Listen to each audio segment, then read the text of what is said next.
Hello, welcome to the Slo Mo Joe Timeless Poetry Show. It is the vehicle of expression woven into words. It is the Slo Mo Joe Timeless Poetry Show with the recurring guest, Twilight Cricket.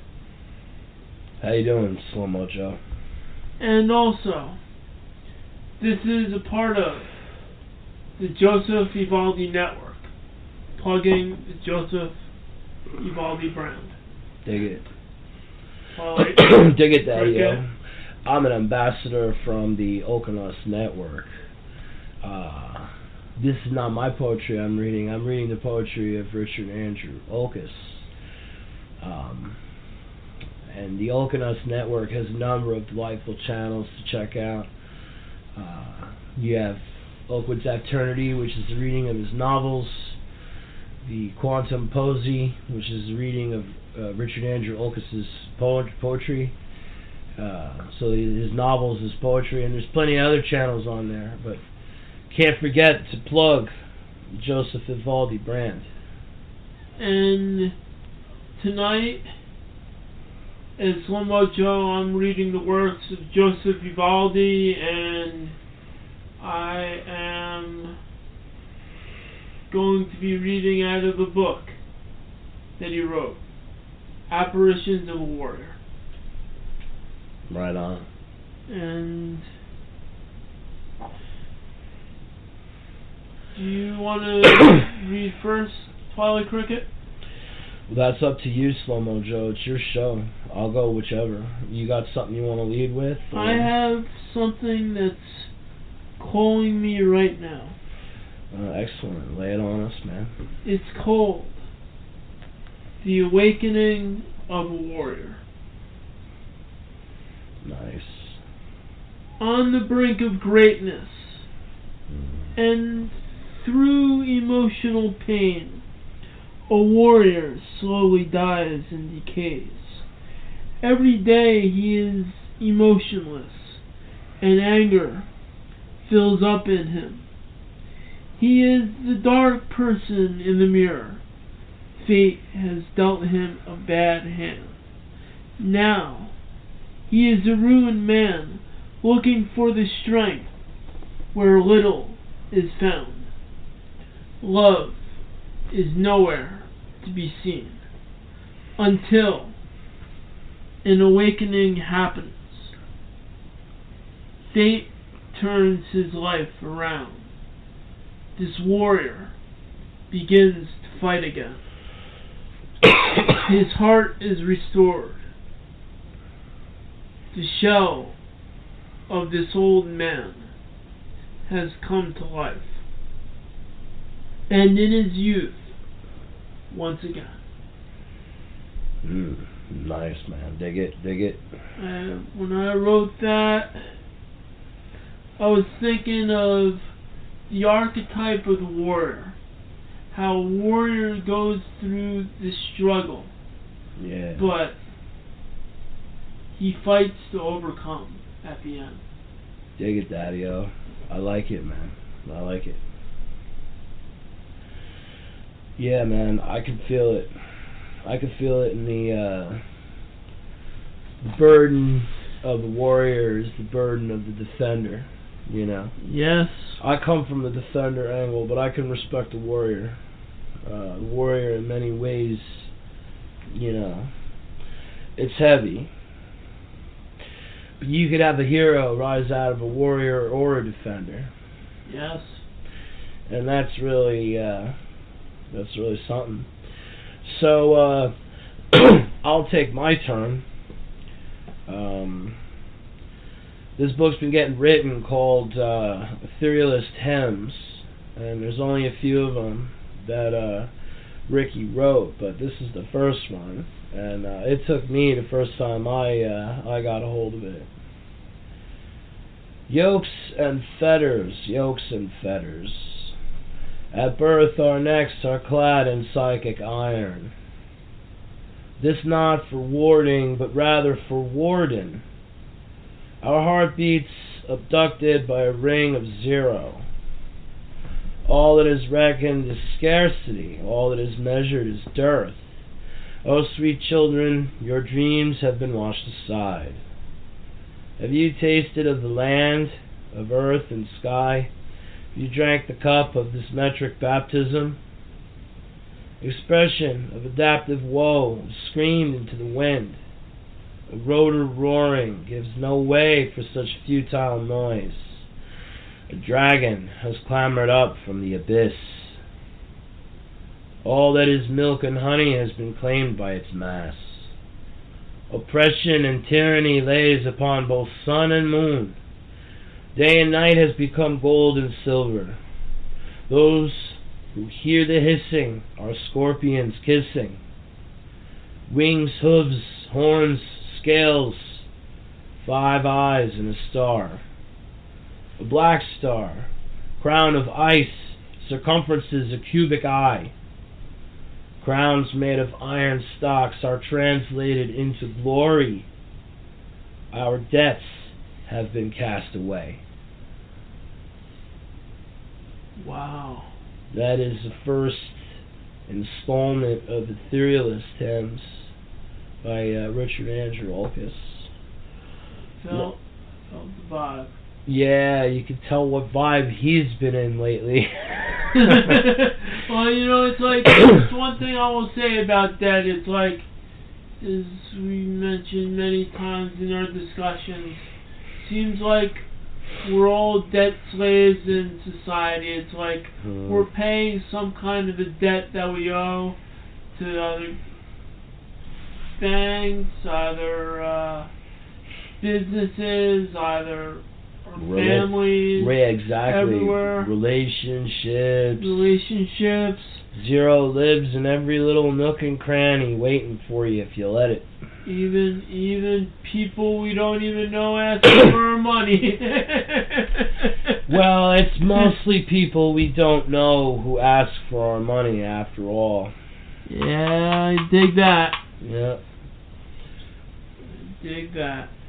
Not to make it so heavy, I mean, yeah. The concept of debt slavery seems, what's the word, like a trivium or a trifle, but it's the result of banksters plus social engineers and just a culture being eroded. But it's cool. Don't need to be hysterical, you know what I'm saying? If you think about the idea of death, it's been there since the very beginning. Certainly has. I just think they're getting real Jedi with it lately. That's all. Yeah.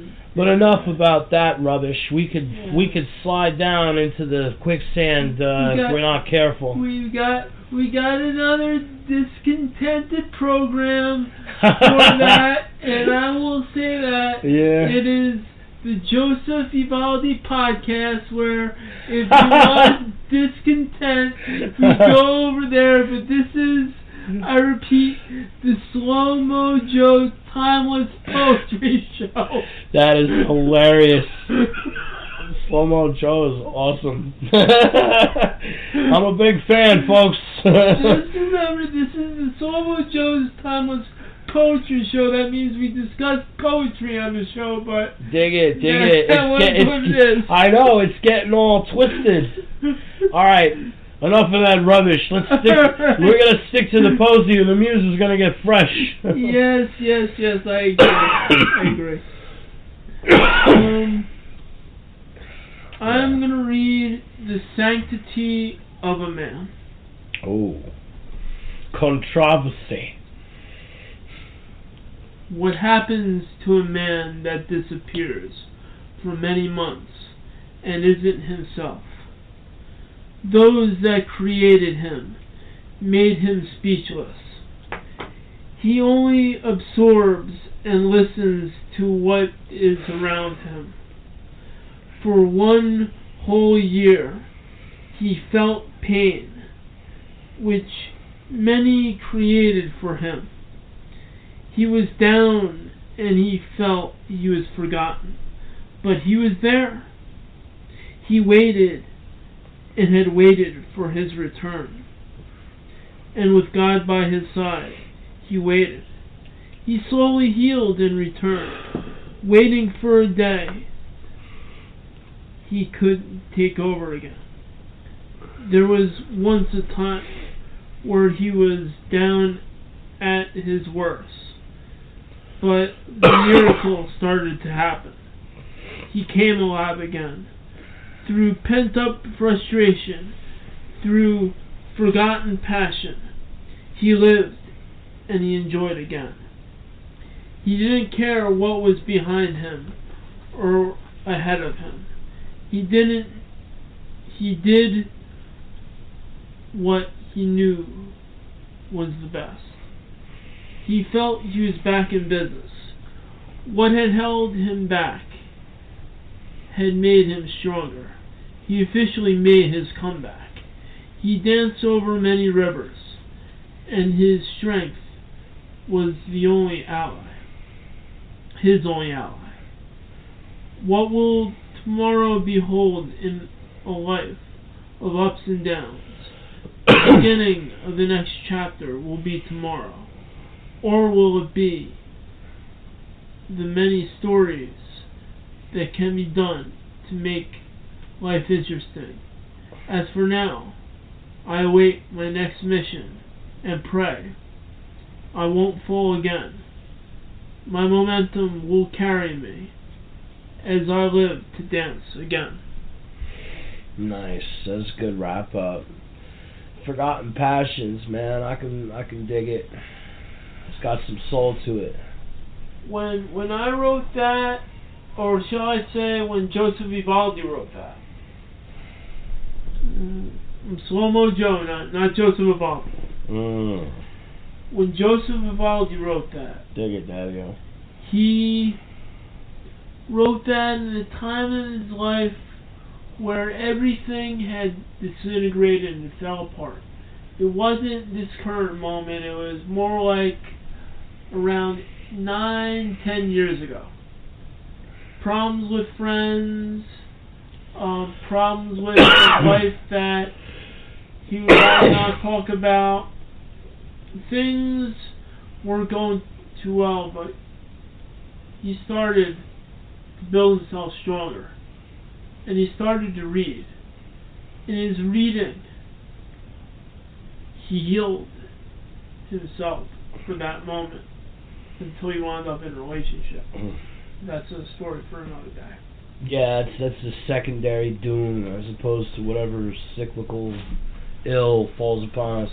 It wasn't as bad for him, but some parts could be forgotten. But again, that's definitely for another time. I'm sure we'll have another episode where that'll get brought up. Yes.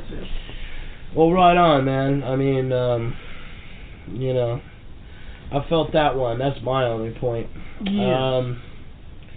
So here's another one out of Etherealist Hymns. I hear him talk about this a lot. I dream of the mountain, that place of creative bliss. My voice is lifted by laughter. My soul burns alight. We must be like the Creator, giving and making more. They have been oming and roaming on every byway, trying to seduce the whole of vitality into futility's dance. My home is beyond the doorway within. My Lord is beyond the spiral without. My Father is waiting in that harmonious blissfulness. My Mother is waiting in both particle and wave. Baptize me into a creative reckoning. Claim me in the rhythm of your cosmic heart. Eons are yours. The Horus belongs to a fanged dragon. A wheel is spinning. A mill is grinding. A cycle is turning. Let us perceive what is imperceivable. Spring, summer, autumn, winter, bliss, bounty, harvest, dearth. Call to us, O timeless one, and beckon our emergence. This, the darkened prelude to our cosmic germination,